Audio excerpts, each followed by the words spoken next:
Doings of Doyle is sponsored by Belanger Books, home of the best Sherlock Holmes anthologies featuring today's top Sherlockian authors. Belanger Books is the only authorised publisher of Solar Pond's mysteries, continuing the Sherlock Holmes legacy into the 21st century.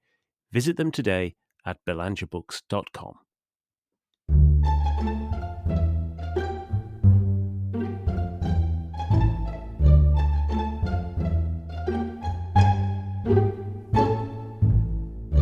Welcome to Doings of Doyle, a podcast dedicated to the works of Sir Arthur Conan Doyle, the creator of Professor Challenger, Brigadier Gerard, and of course, Sherlock Holmes. I'm Mark Jones. And I'm Paul Chapman. And together we'll be exploring Doyle's eclectic bibliography to understand more about the great man's life and work. We'll be discussing his fiction and non-fiction, the well-known and the obscure. And stopping by Baker Street along the way. You'll find out more at doingsofdoyle.com or follow us at doingsofdoyle.com on Blue Sky. Hello and welcome to episode 73. This episode we attend an army barracks where a card game raises questions of honour in A Regimental Scandal, published in 1892. And here's Paul to set the scene. Major Errington is one of the most respected and popular officers in the Third Carabiniers. A veteran of numerous campaigns as both a soldier and a war correspondent, he is quiet, self-effacing and wise. He is also rich, but far from ostentatious. He is in fact more notable than the regiment's nominal commander, Colonel Lovell, who is not unpopular, but granted a degree of favour for his widely admired daughter, Violet. Lovell, or the Chief as he is known, is at heart an old-fashioned plunger who loves horses and gambling, but had also taken to playing the stock market and had his fingers badly burned in American railway speculation. To recoup some of these losses, he takes to high-stakes games of écarté with Major Errington, with little success, and then a rumour takes hold that the Major may be cheating. A Regimental Scandal is one of many stories that Conan Doyle wrote in the wake of quitting medicine in 1891.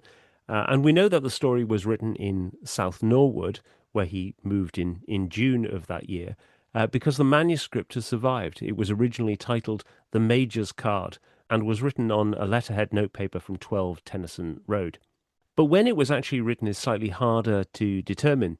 Richard Lancelyn Green narrowed it down to two possibilities. The first is in July 1891, the very month that the first Sherlock Holmes short story appeared in the Strand magazine.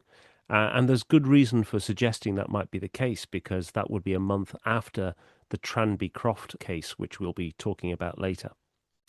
The second possibility is that it was between February and April 1892, and this would be after he'd completed the rather painful writing process of The Refugees, which we covered in episode 13, and before he started on the rather more pleasant experience of writing The Great Shadow, which we covered in episode 48. But what we do know is that the story was first published in May 1892 and in American newspapers, not in the UK. It had been purchased by the McClure Syndicate.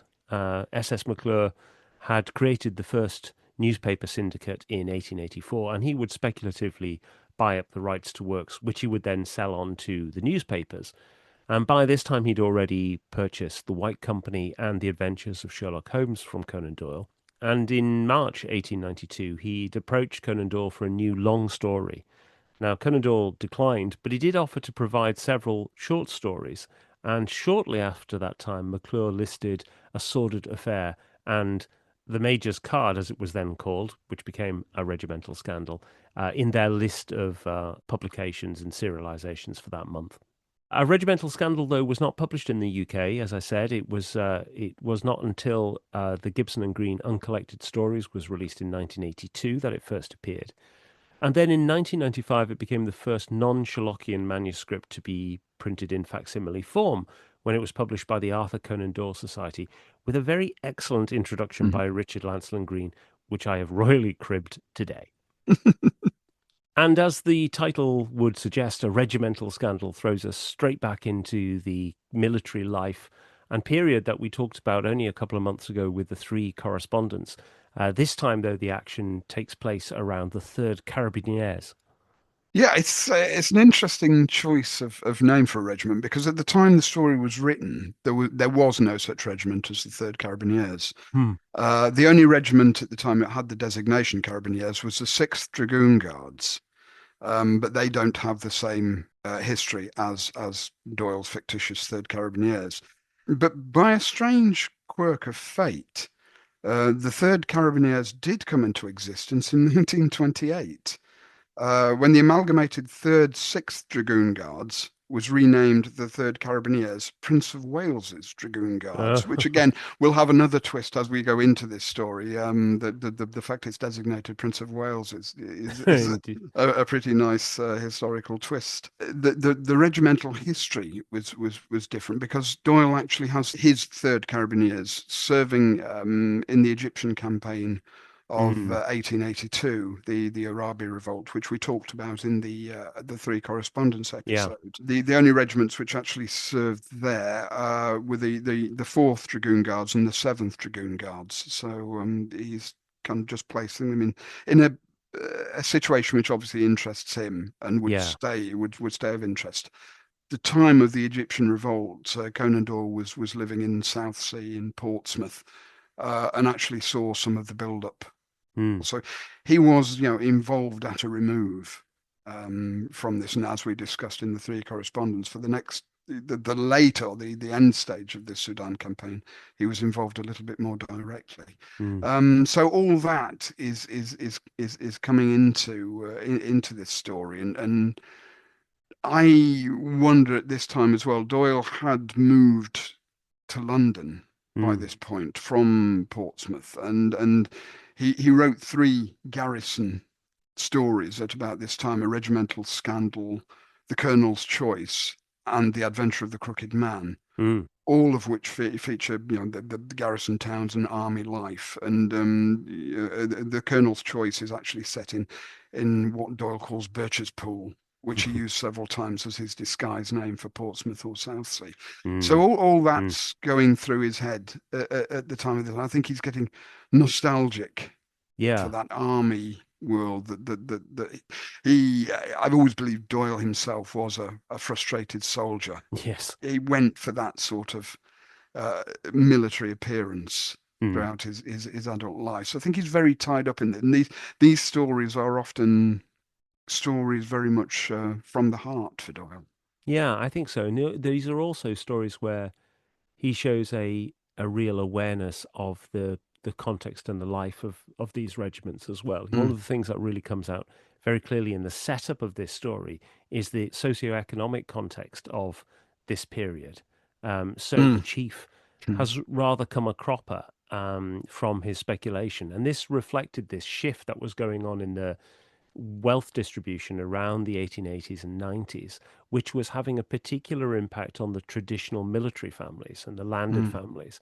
So they'd found that their fixed incomes were being squeezed by rising costs, but also that pushed them more into pursuing investments, and some of those investments could be rather dangerous. So, in this case, Colonel Lovell's financial ruin is caused by American railway bonds, we're mm. told, and so in very recent past, that had been a very real concern. So, in the 1880s and 90s, there was a massive outflow of capital from Britain into investments, particularly in the Americas.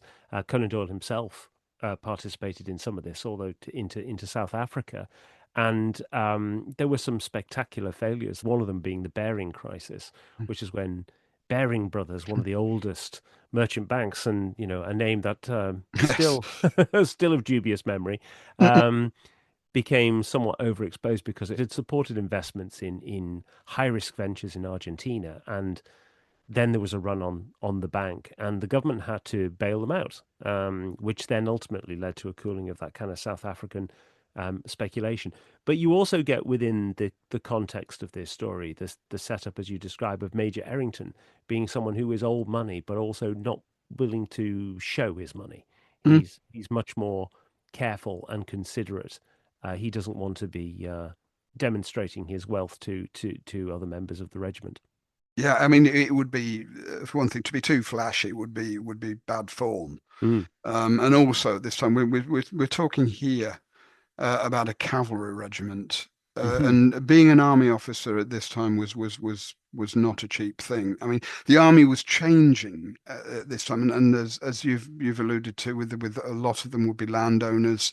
Um, the 1870s, a lot of this class took a hit. One, there was the agricultural depression. Yeah, yeah. There was increasing competition from America, and also the 1870s saw the Cardwell Army reforms, which Yes. tried to drag the British Army Yes. kicking and screaming away from the legacy of the Duke of Wellington and put it on a more modern and professional basis.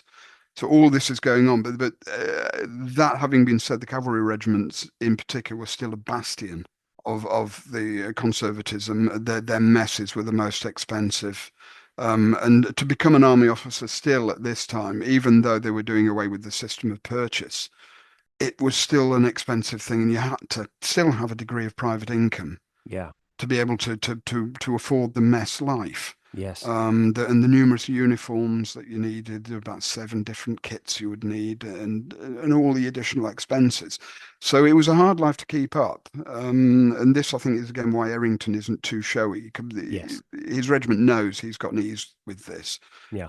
and because he's a major, he's junior to the colonel, and the colonel has less money, Yeah. and obviously has these problems, which he exacerbates himself by his careless games on the stock market. Mm. And you're also getting some of the other, the different types of junior officers coming in, Hmm. and one of them in particular, as we find out, Peterkin, we'll talk about him later, is rather brash, Yes. and one suspects he might be of new money. Yes. This class division and this need for money, it's still there, but Yeah. at this time it's extremely strong. Yeah.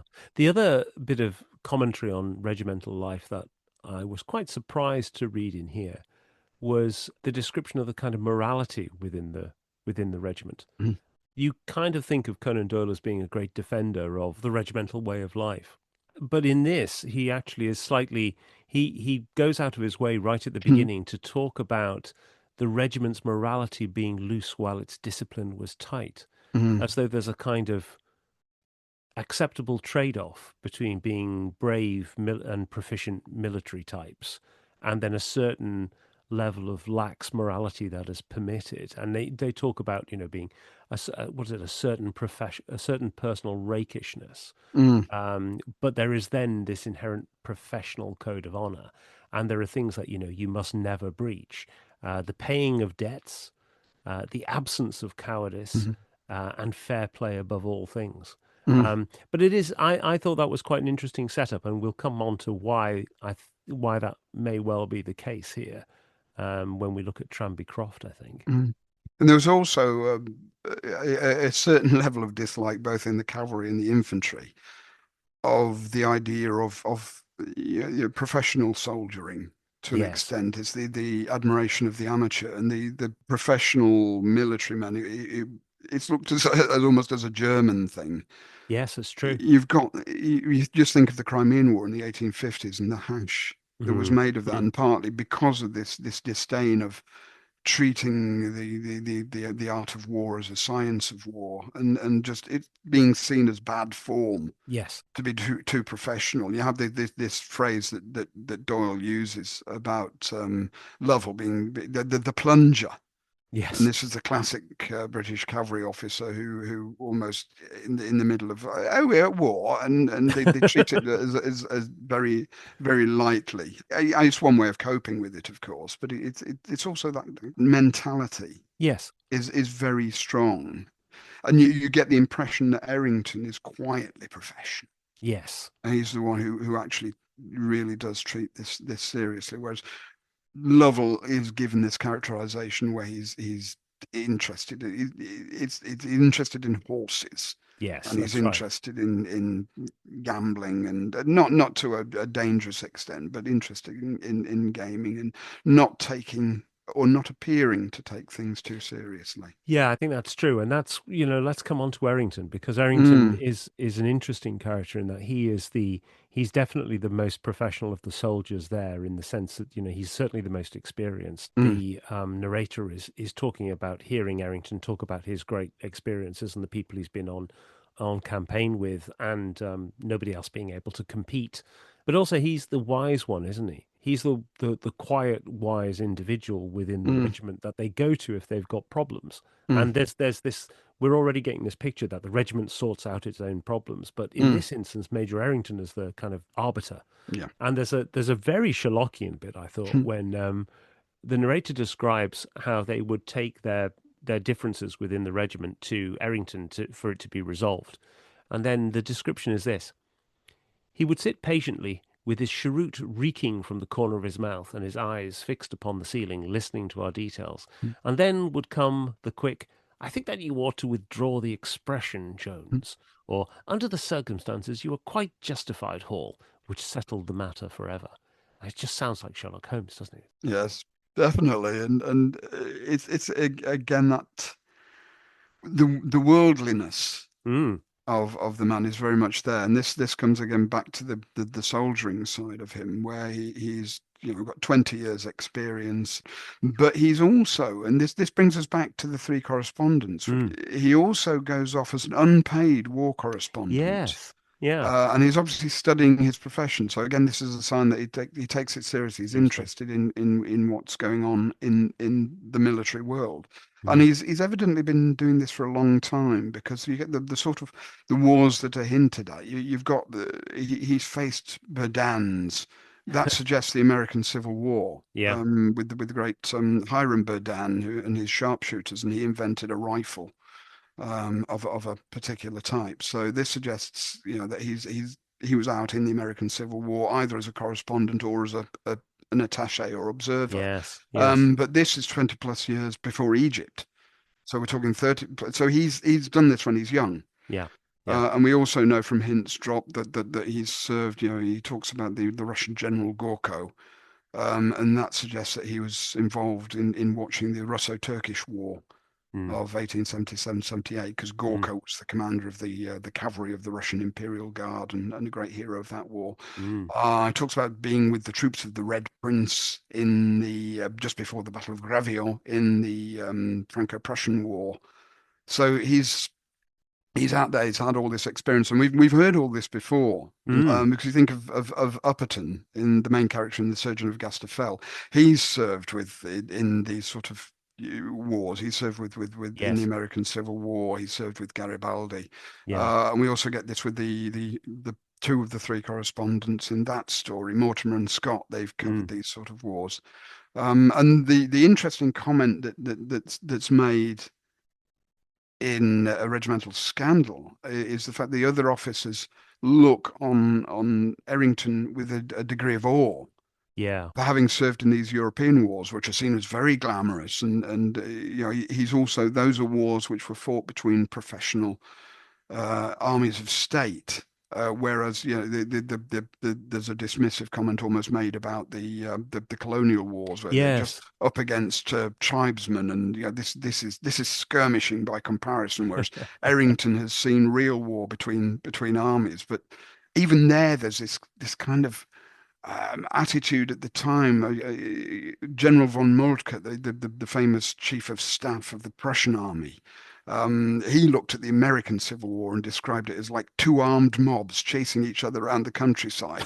So that war was there's all these levels Yeah. within the military world of looking at war and soldiering and Mm. professionalism versus amateurism. It's all beautifully encompassed in quite a short section of this Yeah. story. It shows he has quite an acute eye for this life. I think, Mm, he must have picked up a lot of this in that garrison town, I think. and he's obviously very interested in military history. Yeah. He keeps up to date with that, Doyle, and also we know from his own comments that he almost got tangled up with the ambulance corps in the wake of the Russo-Turkish Yeah. War. Yeah. So he's really interested in this whole world, and it comes out beautifully in these stories. Mm.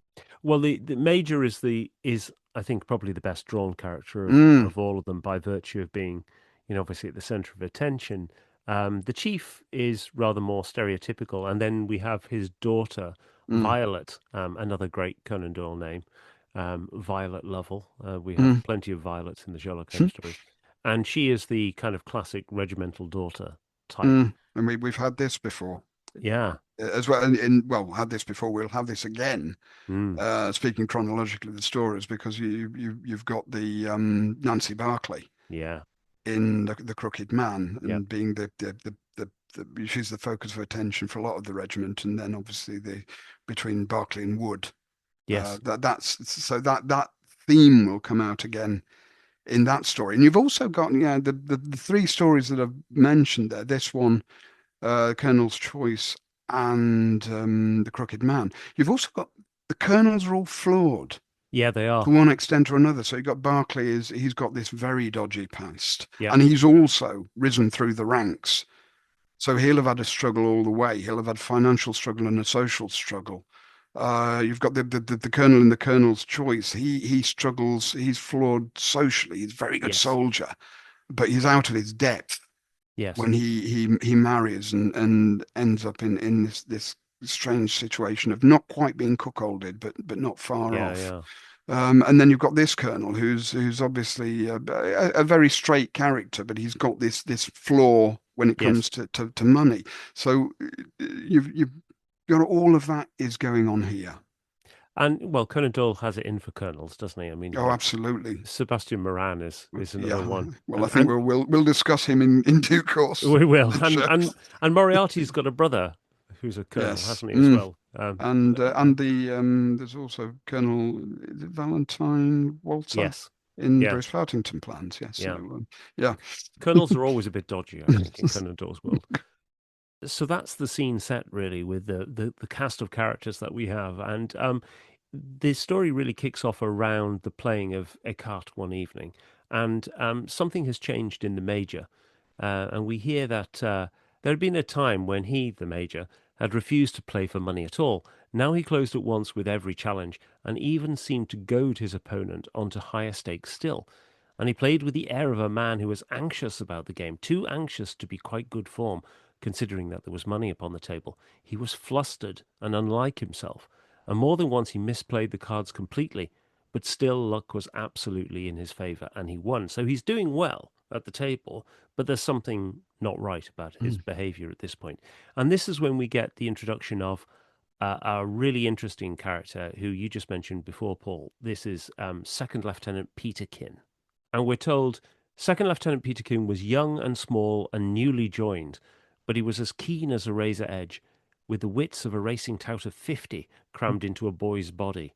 He'd made a book himself at 9, ridden a winner at 10, and owned one at 13, so that by the time he came our way, he was as blasé and shrewd and knowing as any man in the corps. And so in that you get the evidence of the new money, as you were saying before, the idea of somebody else coming into the ranks who, this chap has got a very different background to the sort of people that we've been talking about before. Yeah, he doesn't seem to quite understand the rules yet. Yeah. He's got this kind of almost precocious Mm. side to his a precocious worldliness in a way, but a worldliness that he's too young Yeah. to add wisdom to that, and he's very full of himself. Yes, he is. It's understated here, and it's definitely in the background. But it's again, it comes to that amateurism versus professionalism, and he seems almost too professionally interested Mm. in racing. And there's something not quite the Yes. gentleman there about him, and that is, I think, what we're being set up with here. And I mean, it's worth mentioning here as well the whole attitude to gambling Mm. in the army, which was officially disapproved of. I mean, Byron Farwell in his book For Queen and Country about the social history of the Victorian British Army. Mm. So there were three principal amusements for the British soldier, and that was drink, women, and gambling. But the gambling was, there was a degree of a lid kept on it to a certain extent, Yeah. and the other ranks tended to prefer they dice games, or the card game with them would be pontoon, Yes. blackjack, 21. The officers tended to go for whist. Yes. Was the game which was approved, and later after 1900, I think it was bridge came in. Yeah. Bridge, Yeah. bridge ever since has been the officers' game, Yeah. and quite a complex, serious game. But there'd always be an eye kept as much as possible, certainly within the mess, about gambling. And as you've said earlier, with what Conan Doyle gets into here, debts would be paid, Yeah. but they would try and keep it to lower levels if they Yes. could, not let the game get out of hand. And that's the job of the senior officers. So all that is in there. And then you've got Peterkin coming in from very much a background in the world of horse racing, Yeah. when the stakes can get very, very high. He made a book for himself at 9. This Mm, guy knows gambling inside out, and so yeah. that's going to be Mm, critical to the story. And so mm, he's introduced in a rather wonderful way in that essentially, if you imagine the scene, the billiard table is in the corner, and you hear a cue get slammed down because mm, Captain Austen has become incensed at something that Peterkin has said, and we mm, don't at that point know what it is.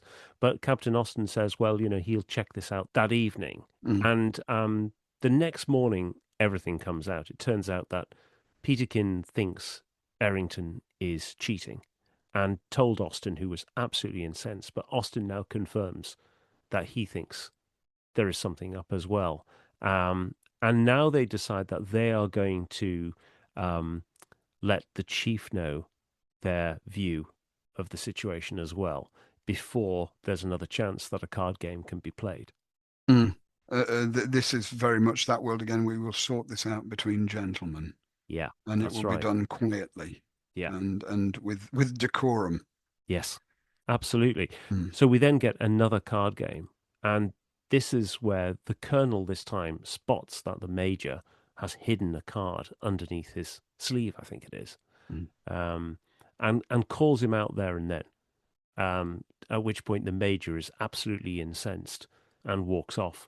But we get the great revelation of the moment, which is that they pick up the card that he's dispensed and discover that Errington has actually given away a card that would have been a winning card for his hand. And so he has been playing to lose, mm. essentially. And the other important thing here as well is there is this whole thing of gentlemen sorting out uh, a situation of cheating at cards, which is just Yeah. one of the worst imaginable situations for gentlemen to be caught up in. But there's also, in this, there is a lady in the business as well, but not in the usual way. Mm, In that they don't want to think that the whole thing might be tied into to Violet mm, as well. They don't want her really to know about what's being that her father is in these straits, and that this sort of thing is going on in the mess, yes. as well. So she's also in the background as a consideration for keeping Yes. it all quiet and keeping things as low key as possible. Yeah. And this comes back to another great theme of Conan Doyle writing, which is chivalry, because I mean, essentially, Mm, you have Major Errington playing the part of the knight errant, mm, where Violet is the damsel in distress to some mm, extent. Sadly, we find out at the end that mm, at one point they thought the Major and Violet might have got together, mm, but actually she went off with a young Madras staff corps man mm, instead. So our senior major is still a bachelor and mm. likely to remain so.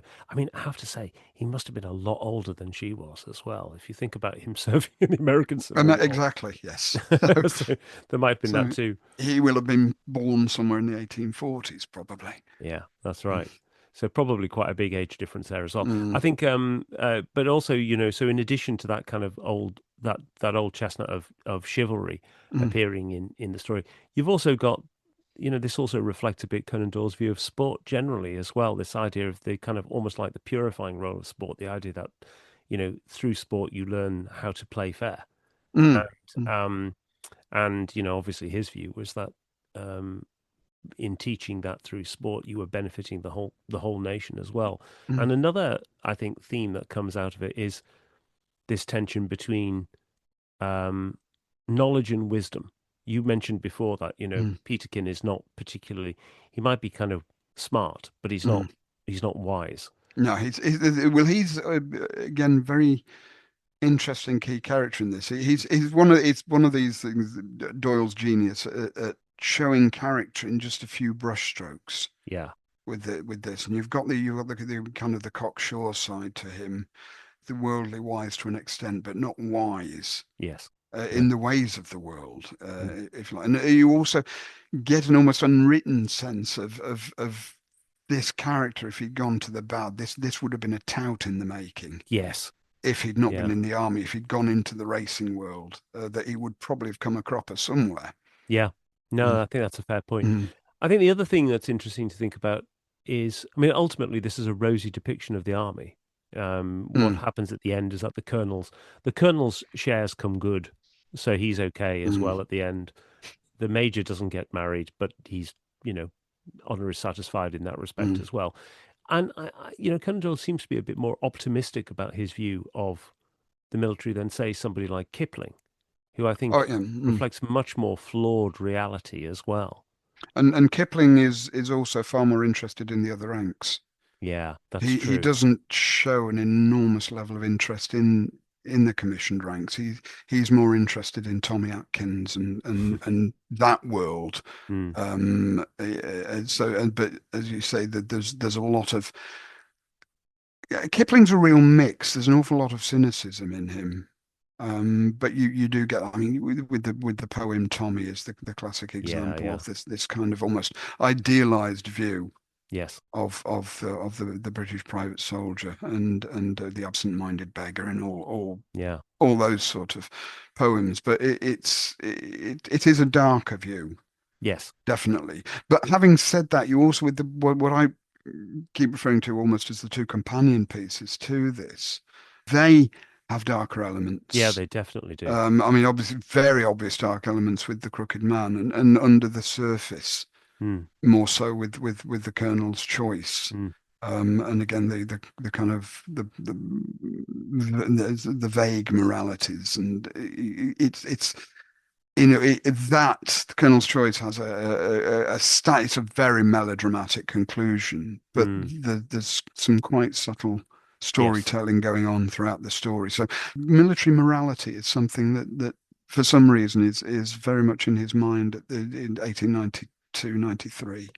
Yeah, and I think you're right in saying that could well be this kind of nostalgia for Portsmouth. I think the other Mm, thing is that, as we mentioned, I think even on the last podcast, maybe this tension between realism and romance. This is right at mm, that time as you're getting, and I think Richard Lansland Green says in his introduction that it's around this 1891-2 period that Conan Doyle suddenly gets very interested in these kind of very short character-driven narratives, less mm, less obviously plotty, and partly that could be just a reaction to the very plotty nature of Sherlock Holmes stories, mm, but also I think there is a sense in which he is trying to sketch out these characters and delve into the interior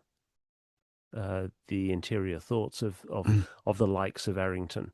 And he is saying, I think some quite deep stuff about the way that the regiment behaves and about honor of individuals as well in mm, this story.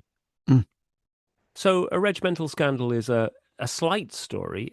One might think an inconsequential story, but mm, when you put it into the context of the Tranby Croft affair that we mentioned right at the beginning of the program, I think it actually takes on a different meaning, or you can certainly see Conan Doyle having a slightly different interpretation on those events.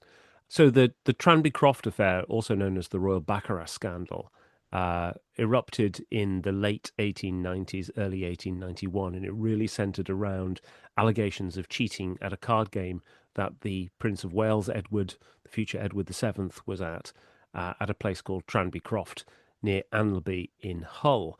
And there's a really excellent book on this called Royal Betrayal by Michael Scott. And Scott is actually a former member of the Scots Guards, where the principal character in this was a serving officer, and so he has a really interesting perspective on this. So the person who was principally accused of cheating here was a chap called William Gordon Cumming, or Bill Cumming, as he was known to the Prince of Wales, and he is independently wealthy. He's a baronet. He His father died when he was 18, so he became baronet very young.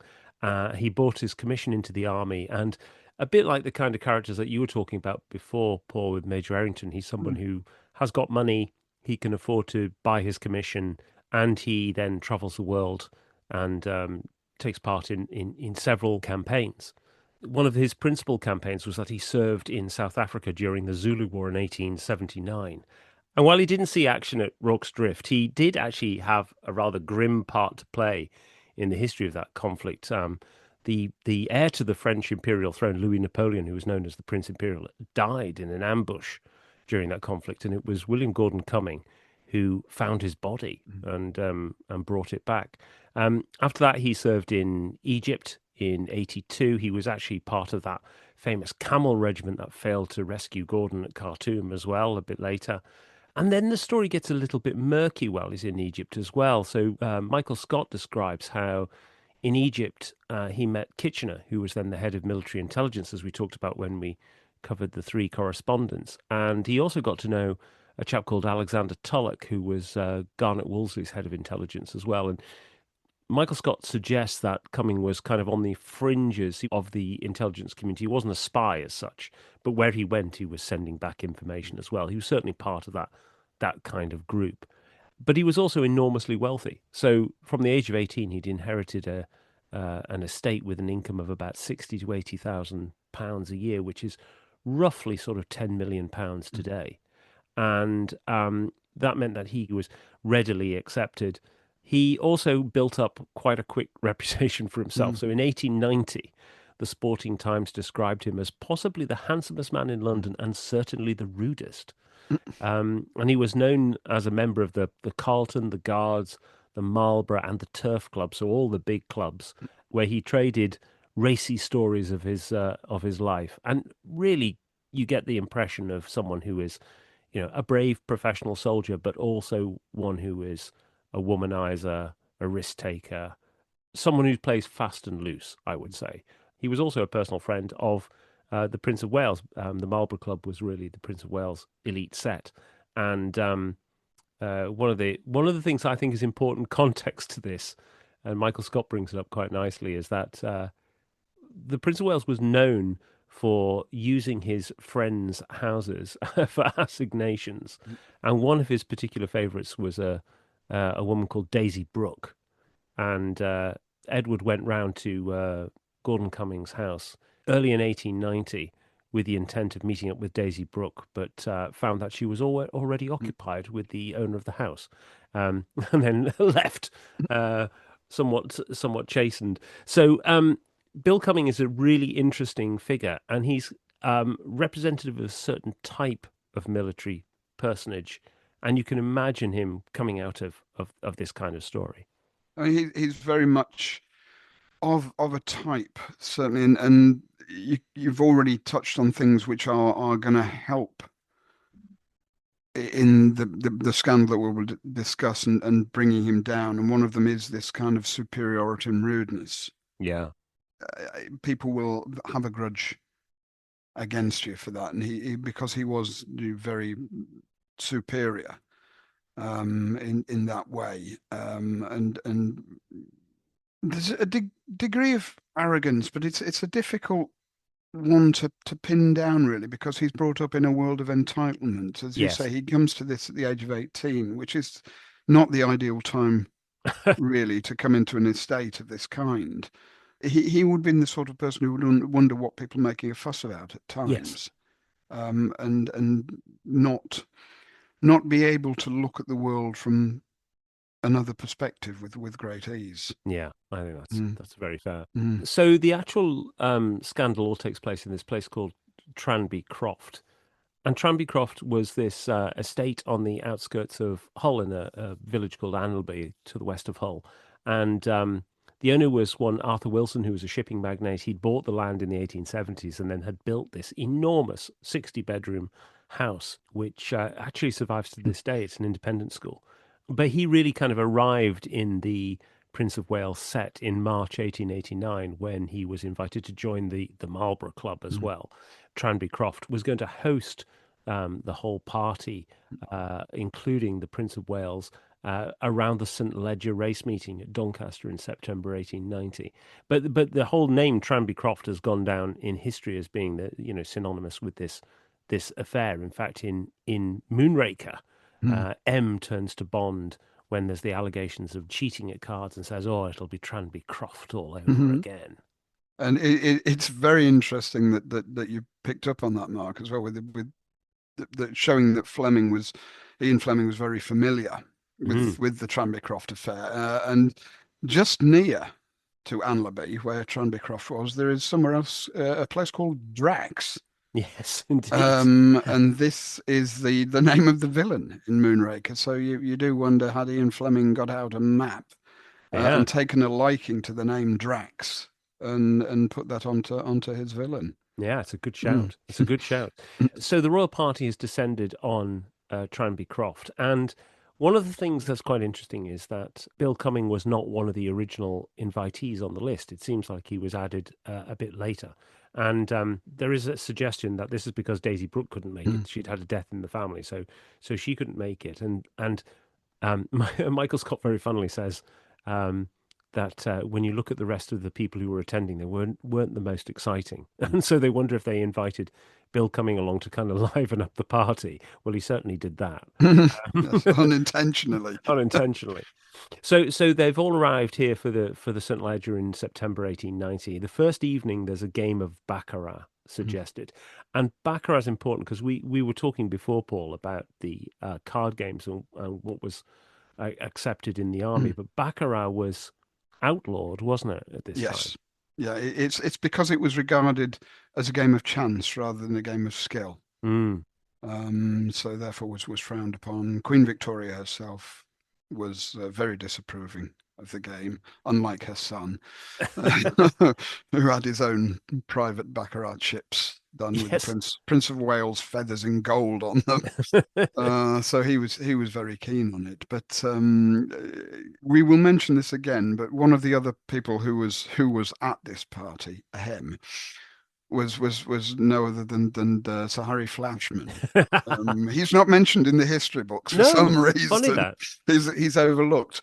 But he gives an excellent description Mm. of Baccarat, and Flashy says, I should explain that Baccarat is the most imbecile of card games, in which half-wits sit round a large table and the banker deals two cards to the crowd on his right, two to those on his left, and two to himself, the object being to get as near a total of 9 with your two cards as may be. If your side gets two deuces, you'll ask for a third card, won't you? Hoping for a 4 or 5, and the banker has the same privilege. If he gets closer to 9, he wins. If he doesn't, you win.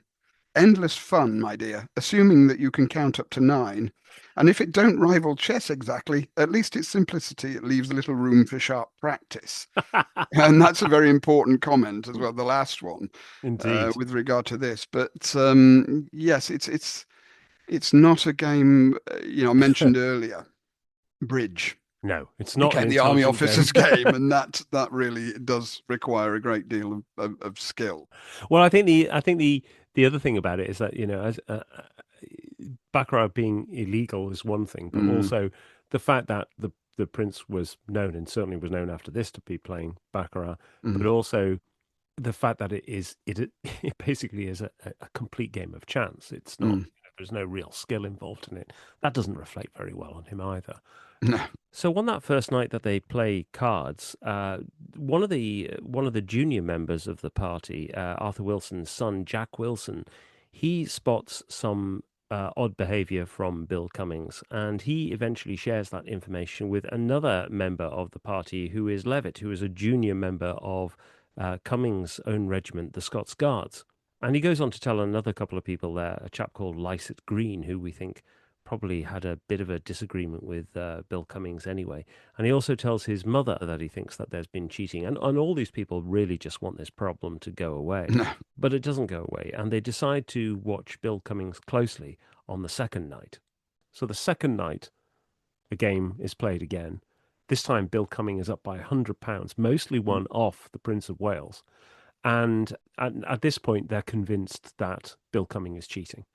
Lycett Green in particular, I think, is incensed. He basically says, "Well, if this isn't resolved, I'm going to out the guy at the St. Ledger the following day." And as you were saying before, Paul, there are implications in here of personal rivalries between individuals, and I think this is one of those that where you have to think about, well, what are the motives behind the people here? And I think it's important when you look at the actual social mix going on here as well, is the fact that this is the home of a shipping magnate. This is new money. Yes.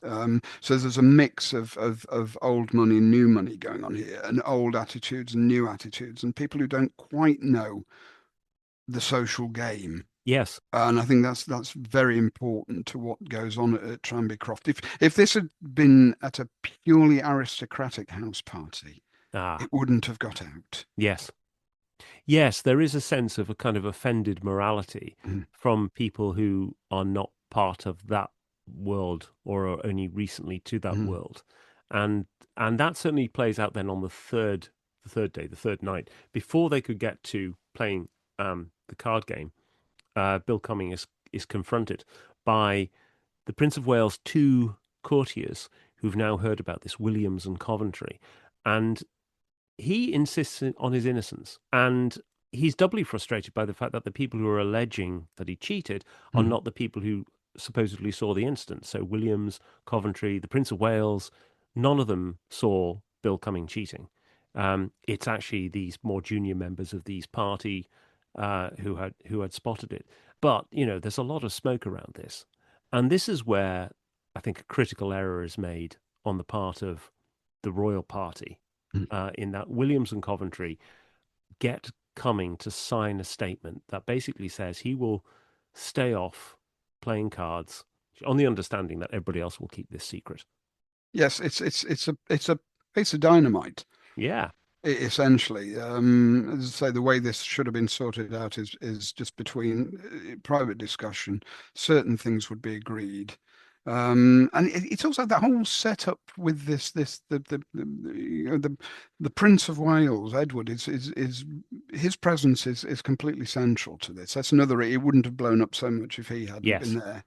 He had a terrible habit of he enjoyed having these sort of games at house parties.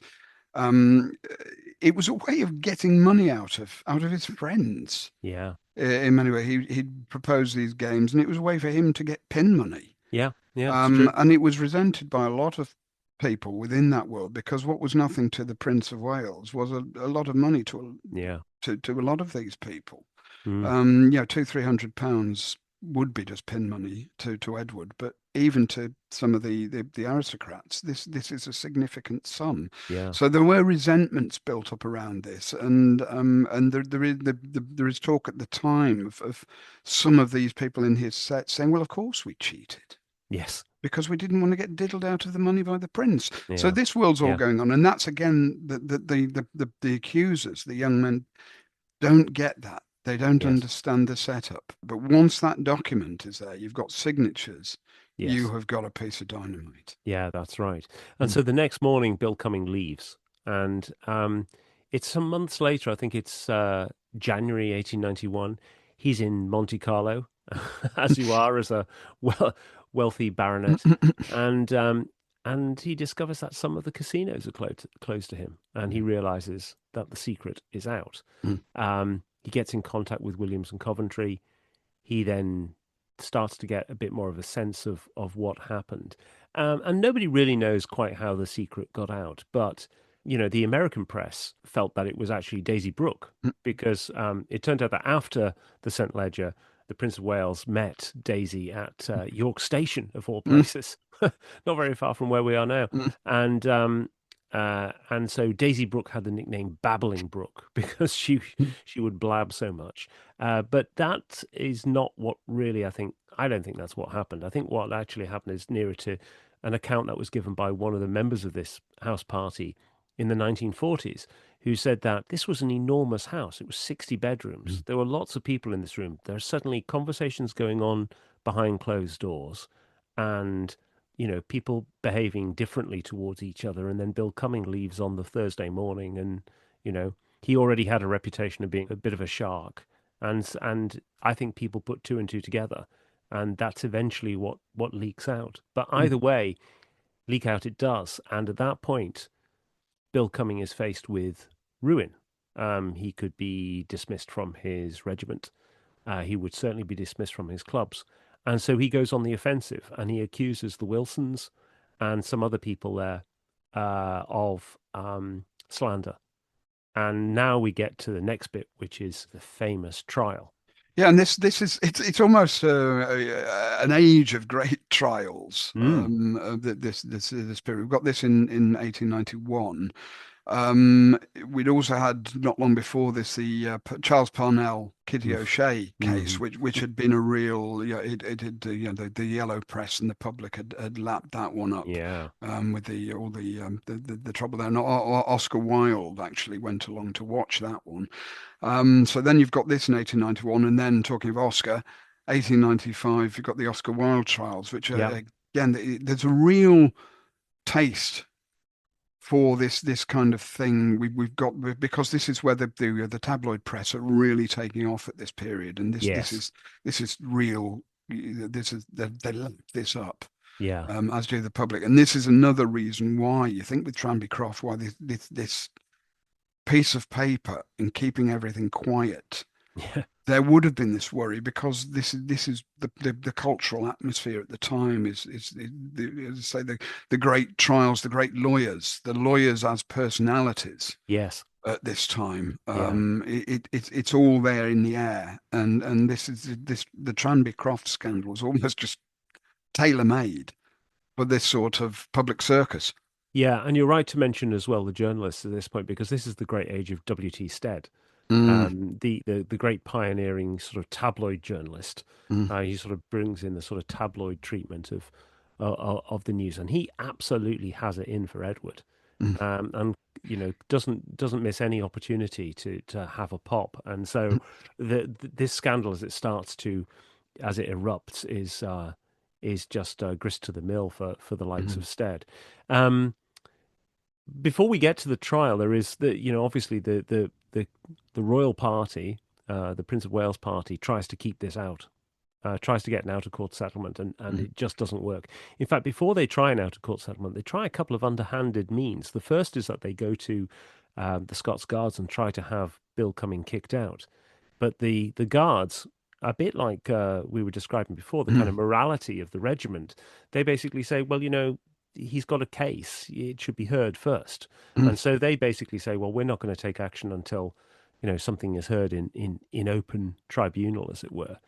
Mm. Um, then they try to have, then the royal party try to have Bill Cumming blackballed from the Guards Club, Mm. and they do something similar. So, and then the final thing that they actually try to do is they try to lean on Edward's younger brother, the Duke Mm. of Connaught, who was I think the regimental commander, was he, of the Scots And he Guards? became commander-in-chief of the British Army. Okay, Yeah, he was Victoria's favourite son, that's right. and he'd been out in the Sudan campaign himself, knew Bill Cumming, and he wisely kept out of it. Yeah, very Uh, wise. he he he he was the diametrical opposite Yes. to Edward, really, as brothers. Yeah, He absolutely. was kept a very staid and sensible way of living, and he knew this was poison, Yeah, this he whole did. thing, and just instinctively, this is nothing to do with me. And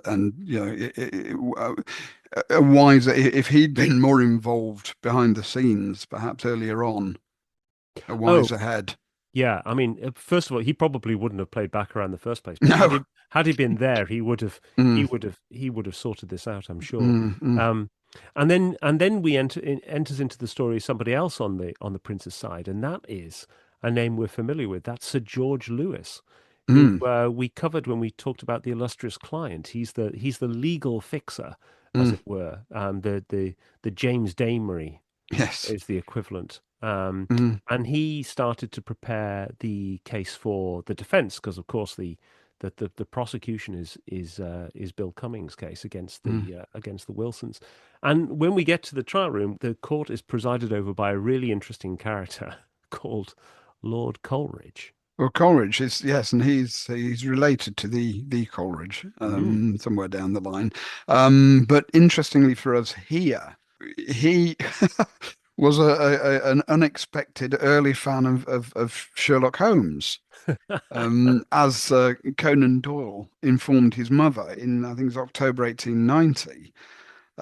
He said, I had such a kind letter from Lawson Tate yesterday. Lawson Tate was a leading surgeon, famous for pioneering abdominal Mm. surgery. Um, and says, a man with whom I never exchanged a word in my life. He said that he and Lord Coleridge were both great admirers of my study in scarlet and of my sign of four. He spoke in the kindest way of them. It's kind of an odd early fan letter Isn't that bizarre? coming from these two great society figures. So yeah, the man who presided over the Tranby Croft case was one of Sherlock Holmes's earliest admirers. That's amazing, isn't it? Mm. Yeah. He also he's a bit of a peculiar character. He apparently kept his pet ferret under his robes throughout the court trial. So there you go. Um, and then on the for the prosecuting side, for Bill Cumming, there's Sir Edward Clarke, and then for the defence there was Sir Charles Russell. Now Charles Russell's an interesting figure as well because he's a classic Prince of Wales man in that he's a horse owner. He goes to the races all the time, and also was known as a quite the card player as well. So you can imagine him being part of that set. And you've also again these connections to Wilde coming in Yeah, of here as course. well, with that Clark was counsel for Wilde Mm, in the first trial, and obviously he was on lighting to nothing with that one. yeah. And as I say with George Lewis, I've mentioned him. He helped Oscar Wilde out with some of the early attempts to blackmail him Yes, he did. behind the scenes. So all these, this whole world interconnects Yeah, in a very close way. yeah, yeah. So the trial opened on the 1st of June, 1891. So remember, we were saying earlier that we think that the story was written in July Mm. 1891. So this is how fresh in the Mm. mind this would be. And the Prince of Wales really brought the drama. He attended every day of the court trial except the last. And the prosecution do a pretty good job very quickly, this is Clark, of showing that Williams and Coventry drafted up this statement. It was premeditated, Mm. but also pointing holes in the witnesses to the cheating, Mm. and observing that the people who actually got coming to sign this statement had not witnessed this cheating at all. But it's fair to say that the prosecution doesn't land the killer punch. And so when we go to Russell, Russell really sticks on one line. And Russell's line is, well, no innocent man would sign that statement, Mm. knowing that it would be perceived as him having accepted that he was guilty of cheating. And this sort of goes straight to the heart of this whole case, because why would Bill Cumming have signed Mm. this statement? But that's enough to basically, keep the defense case going. The seventh and final day is the 9th of June. And the Prince of Wales doesn't turn up for this Mm. day. He actually goes to Ascot instead. He decides that actually he'd rather be at the races, which strikes me as being the most astonishing bit of bad publicity Mm. imaginable, isn't it? I mean, but Yeah, his sense of proportion and sense of irony yes, was obviously very lacking. Very lucky. I mean, what today we would call the optics Yes. are not good on this. But what's also not good is the summing up by Coleridge, which I think is probably one of the most loaded summings up you can imagine. Not only does he give a kind of implicit defense of the prince's lifestyle, but he doesn't really go into the discrepancies between the witness testimony. He even allows an interruption from the floor from Williams, who's in the courtroom as well, and doesn't shut it down. And there's no doubt that he is shaping the case a certain way, and the jury retire, and the fact that Coleridge has been successful is proven by the fact that they come back 13 Mm, minutes later and they find for the defendants. So at that point, Bill Cummings' world collapses. He is now a cheat. Um, he manages to resign from his regiment rather than be thrown out. But he's ejected from all of his clubs, and he basically lives out his days on his Scottish estate. mm, But the really interesting impact is actually on the Prince of Wales, because this whole case had exposed how the upper class live behind closed doors.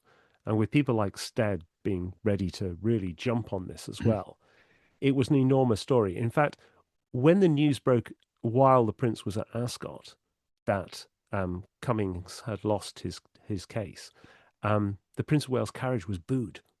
And so the real thing that the public were left with was an impression of the heir to the throne being someone who was a gambler, who was breaking the law, who was doing not what his mother wanted him to do, who was already known for being a kind of, having a string of mistresses. And Queen Victoria was in no doubt that the monarchy was in a very shaky place in 1891 as a consequence of this trial. mm.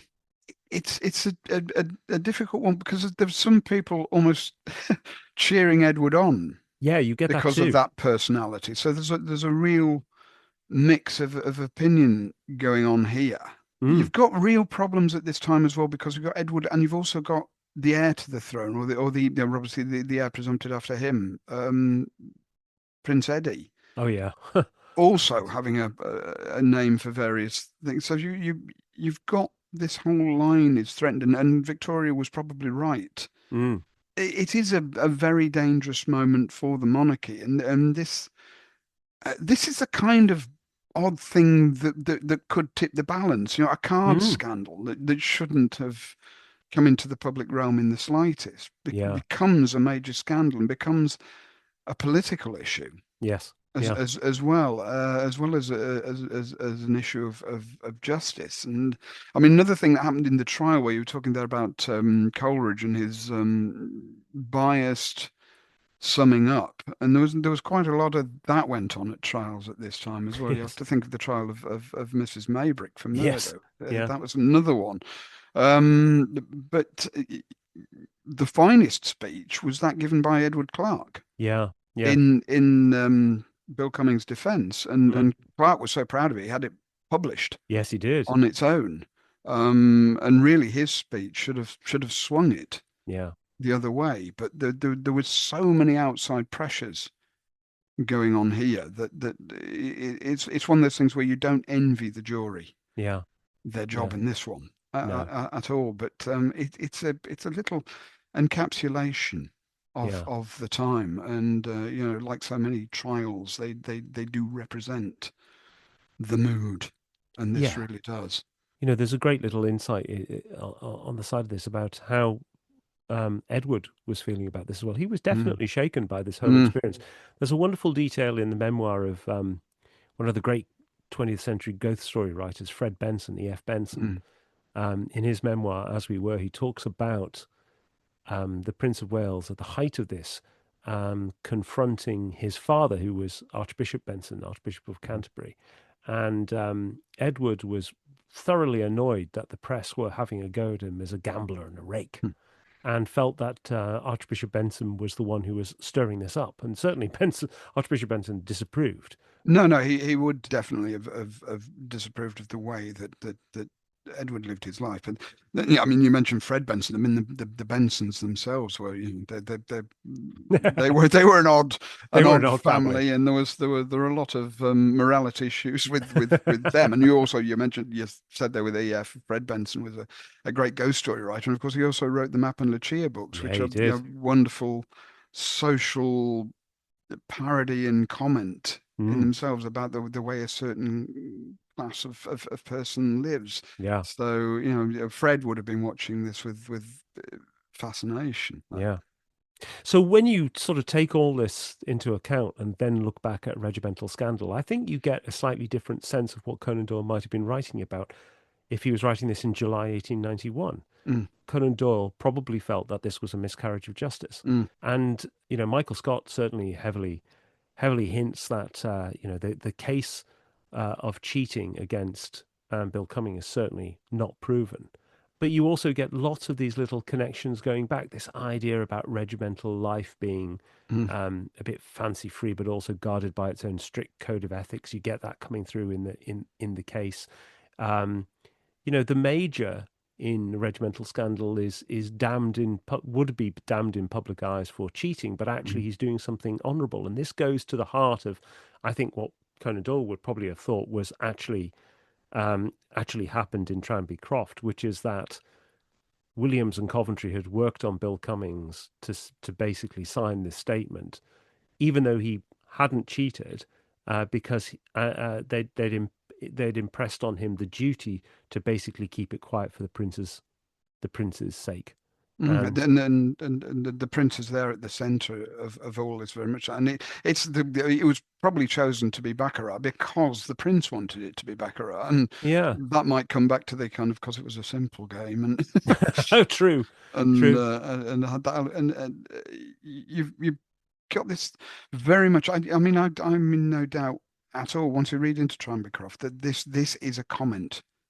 This Yes, story is a comment on Tranbycroft. I don't think there's any other way around it. And it's no, so, as I said, with Peterkin yeah, playing the role of the kind of the young idiots yeah, Jack Wilson. in the Tranbycroft, where it's not quite the Sherlockian you see but you do not observe. It's you see but you do not understand. Yeah, that's right. They don't understand what they're actually looking at and jump to conclusions, Mm. which I think both you and I would say were erroneous. Yeah, yeah, and I think there's more than enough evidence there at the time that Bill Cummings was innocent. He was acting to cover up for the Prince of Wales. Mm, But also, I think this might explain why the story doesn't come out in 1891 when we think the story was written. I mean, perhaps it was too hot to handle, and mm, indeed it came out in 1892 in the US instead. But the timing mm, is quite fascinating in that, July 1891 is when A Scandal in Bohemia appears in the Strand magazine. mm, And maybe the popularity of that, which we've always put down to being about a detective story in this mm, great new form, and the detective doesn't win, and it's so different and new and brilliantly written. I wonder how much of that success is partly and down to the fact that there's just been this enormous royal scandal, and there's mm. a royal scandal at the heart of Scandal in Bohemia. I Yeah. mean, it's even there in the title. Mm. I mean, it's one of these things where we always try and identify the King of Bohemia. You look at the continent and say, is this the Crown Prince Rudolph Mm, of the Habsburg Empire or something? Whereas it actually, as you've just hinted there, it could be another picture of of Edward, Edward. Prince of Wales, in some ways, because we know that Doyle included Edward not directly by name in two Sherlock Holmes stories, Mm, one of which was quite near this in publication date, and was the Beryl Coronet, yeah. where Edward pawns the Beryl Coronet, a public possession, For a for private his own loan. private money. Yeah, that's right. And he's also Doyle in that describes him as an illustrious client, and Mm, and people at the time would have understood exactly who he's referring to. And the same later in 1924 with the illustrious client itself, yeah. where readership they might not get all the subtleties of that story, but I think they'd pick up on who the illustrious client is. So Doyle is looking at, and I think Doyle disapproves. Yes. of Edward and his behaviours. I think maybe he's a bit kinder in The Illustrious Client because that's written long after Edward had become king, and he actually proved to be quite a competent king, which surprised everybody. Yeah.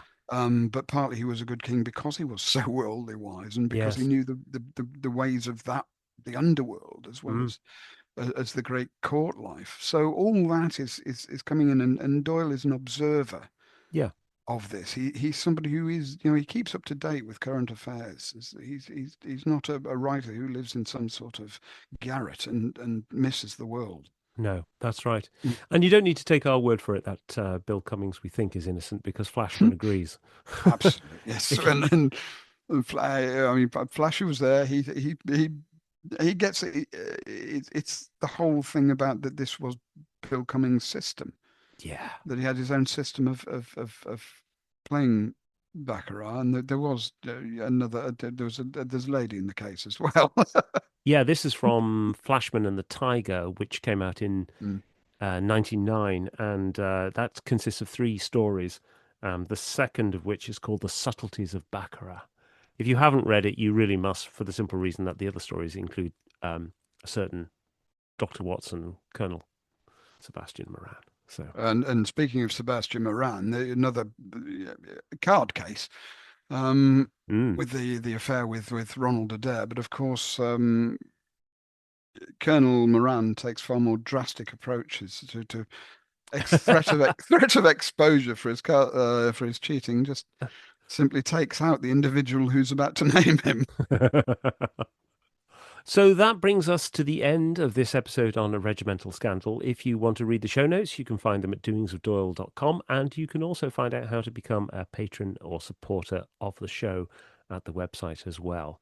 Now, next time we've got an interview guest, haven't we, Paul? Yeah, we'll be talking to Anastasia Klimchinskaya about Conan Doyle and late 19th, early 20th century science fiction. Yeah, brilliant. So until then, it's goodbye from me. And goodbye from me. Goodbye.